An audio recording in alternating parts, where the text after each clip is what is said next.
জানিস দোস্ত, আমার একটা গার্লফ্রেন্ড পাইছি, আল্লাহ নিজ হাতে আমার মিলিয়ে দিয়েছে। এরকম গার্লফ্রেন্ড পাওয়া যায় না। আর আমি যা কই তাই শুনি, আল্লাহকে একটা, আর সেটাই আমার কপালে পড়েছে। দেখ দোস্ত সুজন, গার্লফ্রেন্ড নিয়ে কোনো কথা কবি না। গার্লফ্রেন্ড যদি হয় তা আমার এক কান, লাখে না কোটি দিয়ে এক কান, যা কই তাই শুনি। তোরা গার্লফ্রেন্ড নিয়ে তো অহংকার করিস না মাসে দোস্ত। গার্লফ্রেন্ডের প্রশংসা যদি করতে হয় তাহলে আমার দ্বারই করা যায়, কারণ আমার গার্লফ্রেন্ডের প্রশংসা যদি শুরু করি, সকালটা শুরু করবো, রাত পয়লা যাবে, তা শেষ হবে না।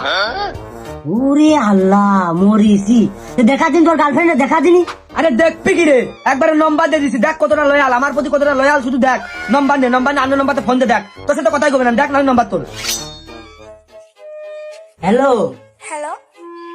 কেমন আছেন? জি আলহামদুলিল্লাহ ভালো আছি। কতটা ধার্মিক, কতটা ধার্মিক।